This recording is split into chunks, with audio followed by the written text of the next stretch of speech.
It's a pleasure to be here, and yeah, my name is Rajesh Rao. I'm with Viavi Solutions, and based out of Singapore. My role is to enable the network, right? Submarine is part of the telecom network, and we play a big space in the telecom domain, right? And that's my role, based in Singapore.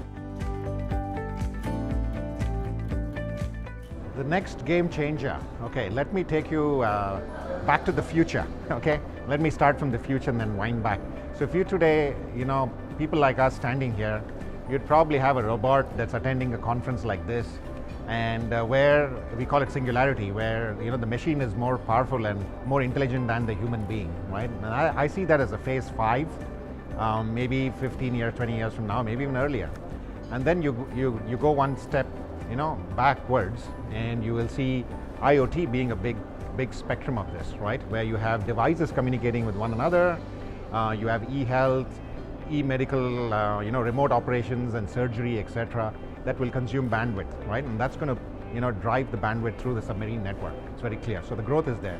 Then you go to phase 3 backwards, which is high-speed internet connectivity for downloading movies, right? You have Netflix and so on and so forth. To basic connectivity, phase 2, which I see backwards again. You can look at simple internet email browsing and content surfing, right?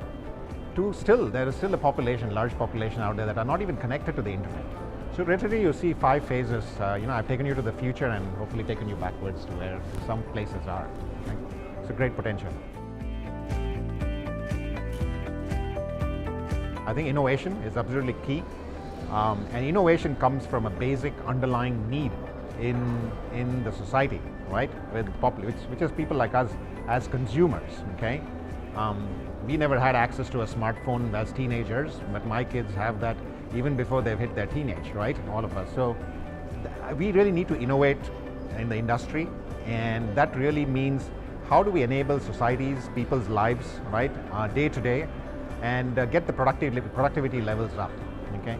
So that really means technology is going to be the bridge to the digital divide, okay? And that's going to happen really fast.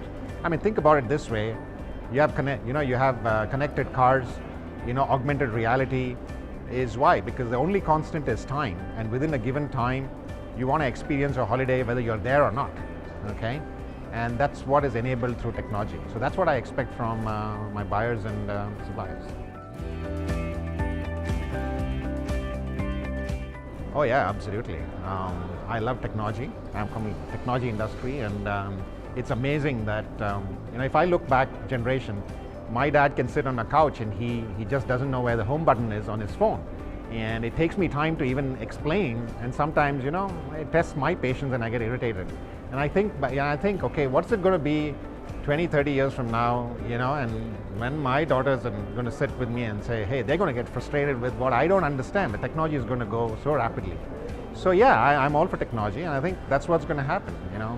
My daughter is studying geography and sociology, and it's all about how people interact with one another, and that's what the new age is with Facebook and Uber and all these companies, right?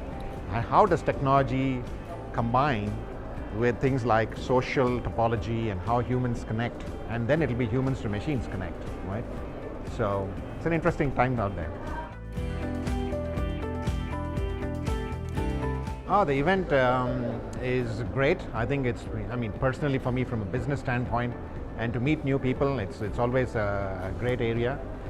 We've come out with some really interesting technology, right, where you can have a network like a subsea network, and without actually disrupting the service, be able to test, things like signal to noise ratio, which we are the pioneers in that design and technology. So it's great to meet like-minded people here and introduce some of our groundbreaking technology products, right? So we have a wide portfolio, if I may give some background, right? So if you know the fiber network, the physical layer is fiber, right? And we've been in this business for 94 years. We are the #1 test provider in the fiber segment, as well as layer 2, layer 3 Ethernet, right? And a lot of that here today is related to that domain where we enable the networks when some of the OEMs, NEMs can focus on building the network, right? Our job is to enable it.